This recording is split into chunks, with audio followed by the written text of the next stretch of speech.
கிளம்பிட்டு இருக்கீங்க? இன்னைக்கு வந்து அமாவாசை கிரிவலம் போகலான்னு பிளான் பண்ணியிருக்கோம். நான் காரில் தான் போக போகிறேன், அவங்க தான் நடக்க போகிறாங்க. காரில் அவங்க பின்னாடி. காரில் போகிறதுக்கு பேர் கிரிவலம் கிடையாது.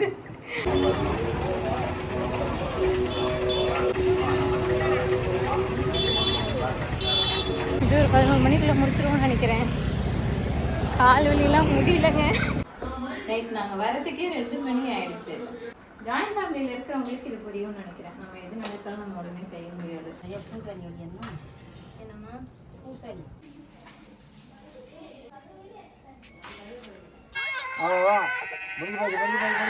முட்டை அடிச்சாச்சு. ஹாய் சொல்லு, அங்கே பாரு. ஹாய் கிளம்பிட்டு இருக்கீங்க?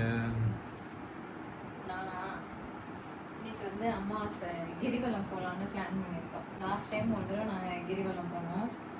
பயங்கரமாக டேமேஜ் ஆகிடுச்சு. ஒரு 4 மணிக்குள்ளே கிரிவலம் ஆரம்பித்து சுட சுட கால் வெந்து போய் வந்துருச்சு. அவங்க ஊரில் இருக்காங்க, பெரியவங்களும் அவங்க தாத்தாவும் சித்தப்பாவும் பார்த்துப்பாங்க.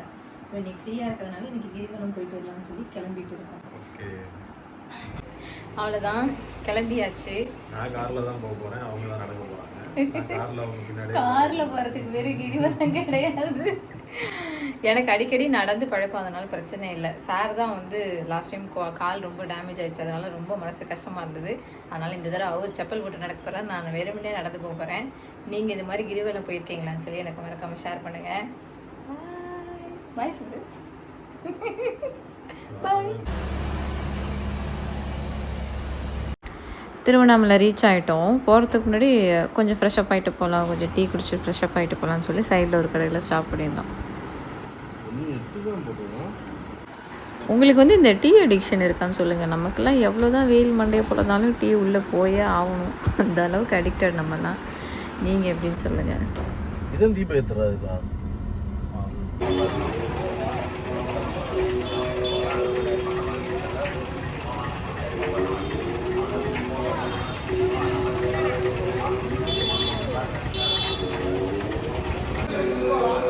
இன்றைக்கி அவ்வளோக்கா கூட்டம் இல்லை அப்படிங்கிறதுனால நிறுத்தி நிதானமாக சாமியை பார்த்துட்டு அப்புறமா கிரிவலம் வந்து ஸ்டார்ட் பண்ணியிருந்தோம். இந்த கோயில் எனக்கு பர்டிகுலராக ரொம்ப பிடிச்சதுன்னு பார்த்திங்கன்னா இந்த ஆர்கிடெக்சர் தான். அவ்வளோ நுணுக்கமான வேலைப்பாடாக இருக்கும். நீங்கள் இதை கவனிச்சிருக்கீங்களான்னு சொல்லுங்கள். நான் லாஸ்ட் டைம் வரும்போதெல்லாம் இந்த குளத்தில் வாத்து கிடையாது, வெறுமனே தண்ணி தான் இருந்தது. இந்த தடவை பார்த்திங்கன்னா அவ்வளோ வாத்தை பார்க்கவே அழகாக இருந்தது. அப்புறம் இன்னொரு விஷயம் ஷேர் பண்ணணும்னு நினச்சேன். கிரிவலமில் லாஸ்ட்டாக அந்த ஈசானிய லிங்கம் சுற்றி வரும்போது 2 ரூட் இருக்கும். ஒன்று வந்து அந்த உள்ளே போகாமல் வெளியிலேயே அந்த ரோட்லேயே கிராஸ் பண்ணி போகிற மாதிரி இருக்கும். இன்னொன்று வந்து அந்த லிங்கத்தை கிராஸ் பண்ணி போகிற மாதிரி இருக்கும். அந்த இடம் எனக்கு என்னமோ கொஞ்சம் சேஃபாக இல்லாத மாதிரி ஃபீல் ஆகுது. அந்த இடம் பார்த்திங்கன்னா மெயின் ரோட்லேருந்து பிரிஞ்சு தனியாக உள்ளே போகிற மாதிரி இருக்குது. அந்த இடத்துல ஒரு 4-5 பசங்க பார்த்திங்கன்னா கொஞ்சம் ரகர்டாக இருக்கிறாங்க. வர போகிறவங்க எல்லாருமே கிரிவலம் வரவங்களாம் ரொம்ப டிஸ்டர்ப் பண்ணுறாங்க. கொஞ்சம் சேஃப்டி கன்சர்னும் இருக்குது. இது யாராவது நோட் பண்ணால் ரிப்போர்ட் பண்ணுங்கள்.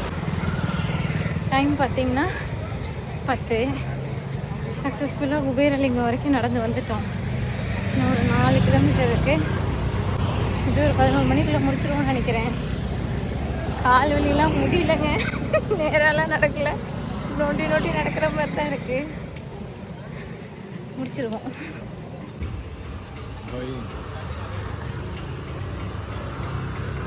காஃபி ஏன் வேணாம்? செருப்பு கழட்டு எப்படி இருக்குன்னு பார்க்கலாம். ரத்த கட்டியிருக்க போகுது. நோ நோ நோ நோ அதெல்லாம் ஆகாது. செருப்பு போட்டிருக்கிறதுனால ஒன்றும் ப்ராப்ளம் இல்லை.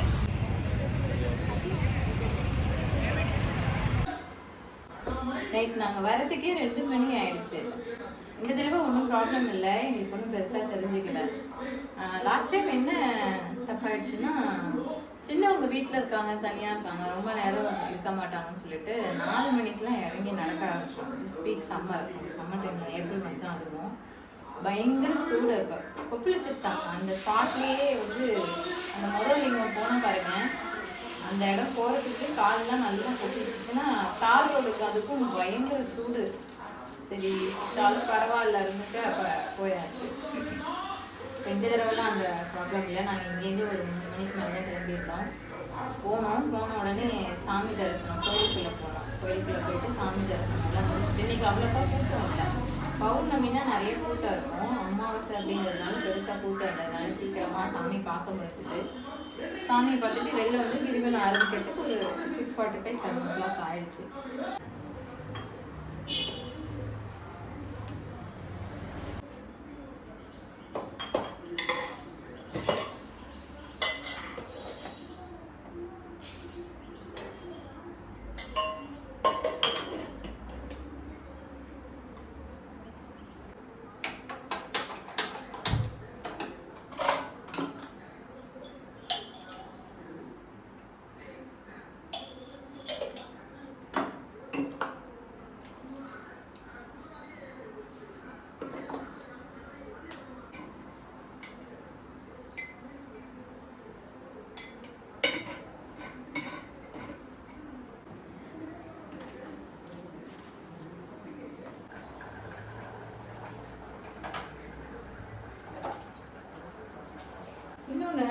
நிறைய பேர் கமெண்ட்டில் கேட்டிருந்தாங்க. அலுமினிய பாத்திரம் யூஸ் பண்ணாதீங்க, அது வந்து ஹெல்த்தி இல்லை அப்படின்னு சொல்லி நிறைய பேர் சொல்லியிருந்தாங்க. எல்லாமே எல்லாம் கிடையாது. இந்த குக் பண்ணுற இந்த சாம்பார் வைக்கிறது, சாப்பாடு வைக்கிறது, ரசம் வைக்கிறது மட்டும்தான் அப்படி இருக்கும். அது மாமனார் அவ்வளோ சீக்கிரம் மாற்றுறதுக்கு விருப்பப்பட மாட்டார். அதனால தான் மாற்ற முடியல. நான் எப்போதுமே வடை சட்டி மாற்றிருக்கேன். ஒரே டைமில் எல்லாத்தையும் மாத்திரம் ஏதாவது சொல்லுவாருங்கிறதுனால ஒன்று ஒன்றா மாற்றிக்கலான்னு வச்சுருக்கேன்.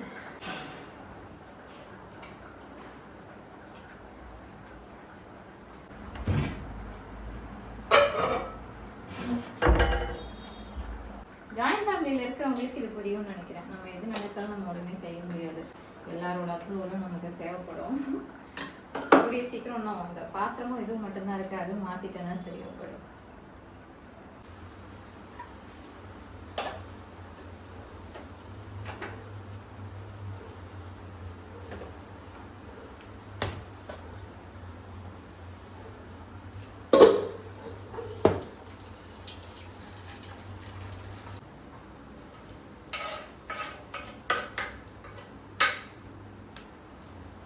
நியூஸ் பேப்பரை ஏன் டெய்லி யூஸ் பண்ணுறீங்கன்னு சொல்லி ஒருத்தவங்க கேட்டிருந்தாங்க. நியூஸ் பேப்பர் வந்து வேஸ்ட்டாக தானே போகுது, ரீயூஸ் பண்ணிக்கலாம்ல. டெய்லியும் 2 நியூஸ் பேப்பர் வாங்கினா நல்லா தினத்தந்தி 2மே வருது. மாமா நியூஸ் பேப்பர் படிப்பாங்க. 2மே வந்து பல்காக நம்ம திரும்ப பழைய பேப்பர் தான் ரேட்டுக்கு போடுறோம். அந்த மாதிரி ரேட்டுக்கு போடுறது இந்த மாதிரி ரீயூஸ் பண்ணிக்கலாம்ல. பிளாஸ்டிக் கவர் அது மாதிரி டிஸ்போஸ் பண்ணாமல் இந்த மாதிரி வச்சிட்டோம்னா குப்பையை போடும்போது ஈஸியாக இருக்கும். அங்கே வரும்போது அவங்கள்ட்ட பிரித்து கொடுக்கும்போது இது அப்படியே மக்கும் குப்பை மக்காத குப்பை வச்சு எடுத்து நம்ம கரெக்டாக பிரித்து போட்டுடலாம். அதுக்காக தான் மெயினாக யூஸ் பண்ணுறது. கவுண்டர் டாப்பும் நமக்கு பெருசாக வந்து அழுக்காகாது, நீட்டாக தொடச்சி எடுத்துடலாம். நீங்கள் என்ன மாதிரி யூஸ் பண்ணுறீங்க, எப்படி குக் பண்ணும்போது வெஜிடபிள்ஸ் கட் பண்ணால் அந்த வேஸ்ட்டை எப்படி டிஸ்போஸ் பண்ணுறீங்க அப்படின்னு சொல்லி எனக்கு மறக்காமல் ஷேர் பண்ணுங்கள். அவ்வளோதான், முடிஞ்சிடுச்சு. கையோட கையை இதை க்ளீன் பண்ணிட்டோம் அப்படின்னா எப்பொழுதும் நமக்கு கவுண்டர் டாப்பு க்ளீனாகவே இருக்கும்.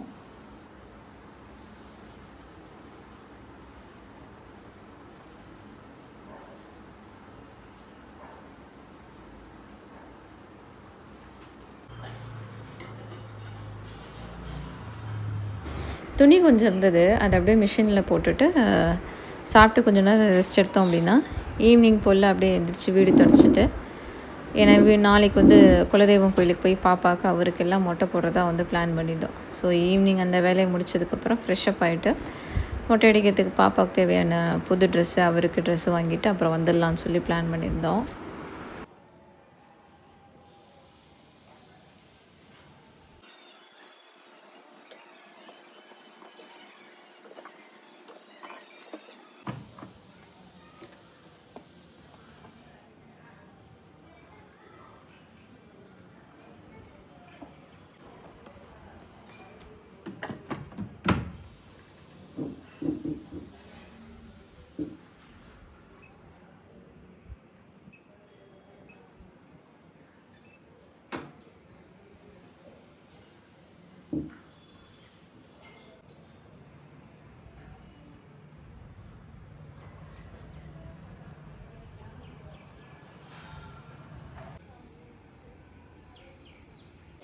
அடுத்த நாள் காலைல மொட்டை அடிக்கிறதுக்காக குலதெய்வம் கோயிலுக்கு வந்துருந்தோம். வருஷத்தில் ஒரு தடவையாவது கோயிலுக்கு வந்துடுவோம்.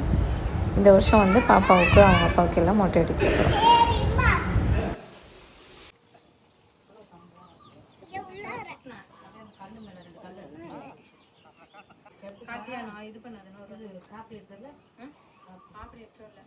அது 5 1 1 கிலோ தானே.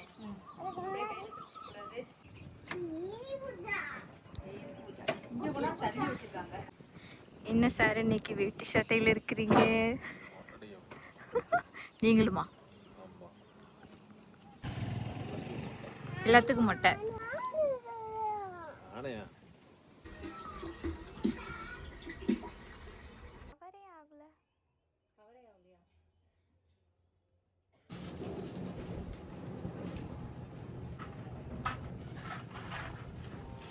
பூசாணி என்னம்மா பூசாணி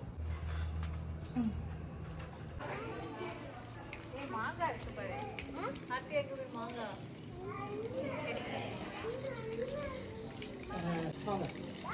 அது வேண்டாம், பிட்ட வேண்டாம். பால் பால் பால் பால் பால்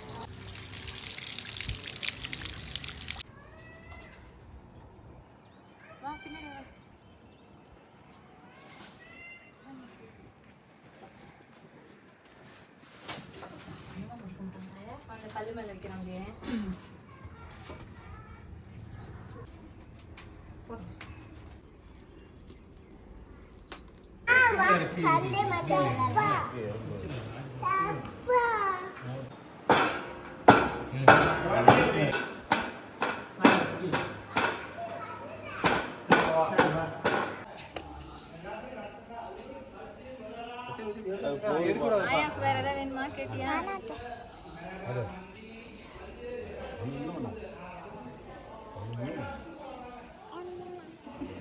அலசி வர மாதிரி தான் இருக்கும்.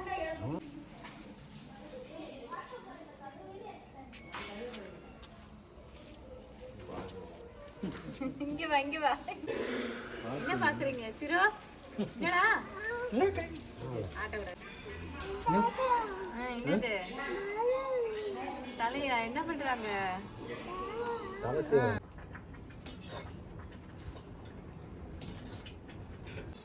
அப்பாக்கு சரி இங்க பேர் அப்பாவுக்கு மட்டும் ஆயிடுச்சு.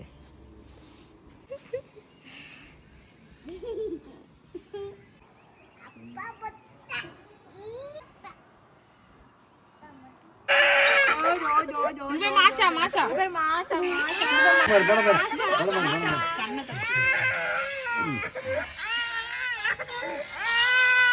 பரமாருமா அவ்வளோவா முடிஞ்சு போய் அவ்வளோவா.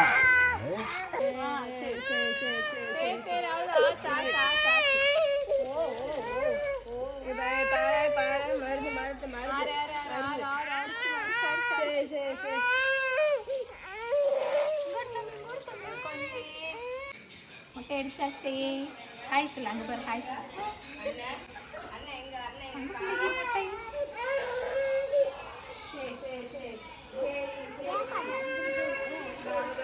அவங்களுக்கு இப்போ தானே மொட்டை அடிக்கிறோம். இப்போ தானே மொட்டை அடிக்கிறோம். ஆட்ட மாட்டான். முன்ன மாதிரி வந்ததுக்கப்புறம் கால் வச்சு எல்லாரும் சேர்ந்து அழிச்சு பிடிச்சோம்ல, மொட்டை அடிச்சோம். என்ன பண்ணுறீங்க? சாப்பிட்டுட்டு இருக்கேன். மொட்டை அடிச்சாச்சா? அடிச்சாச்சு. 3 பேருக்கு ஒரு வழியாக மொட்டை அடிச்சாச்சு. பெரியவங்க அழுவில் அந்த தடவை, ஆனால் சின்னவங்க பயங்கர கற்று அவங்கள பிடிச்சி வச்சு 4 பேர் பிடிச்சி மொட்டை அடிச்சு ஆச்சு. மொட்டை அடித்து அழுதது தூங்க ஆரம்பிச்சு. அவ்வளோதான். இப்போ சாப்பிட்டாச்சு. சாப்பிட்டுட்டு 11 மணிக்கு மேலே தான் நல்ல நேரம். இப்போ படைச்சிட்டு அப்புறம் அப்படியே கிளம்ப வேண்டியதான். யார் யார் வந்திருக்காங்க? அம்மா, அப்புறம் அக்கா ஃபேமிலி 2 பேர், அப்புறம் மாமா குழந்தார் எல்லாம் வந்திருக்காங்க. அப்புறம் நான் பொண்ணு. நான் கொஞ்ச நேரம் தான், அப்புறம் படைக்க வேண்டியதான். என்ன மொட்டை அடிச்சிங்களே, எப்படி இருக்கு தலை? ஃப்ரீயாக இருக்கா? சூப்பராக இருக்கா? விலாகை பார்த்த எல்லாருக்கும் ரொம்ப தேங்க்யூ. அடுத்த வாரம் இதே மாதிரி இன்னொரு விலாகில் உங்கள் எல்லாரையும் பார்க்கலாம். பாய்.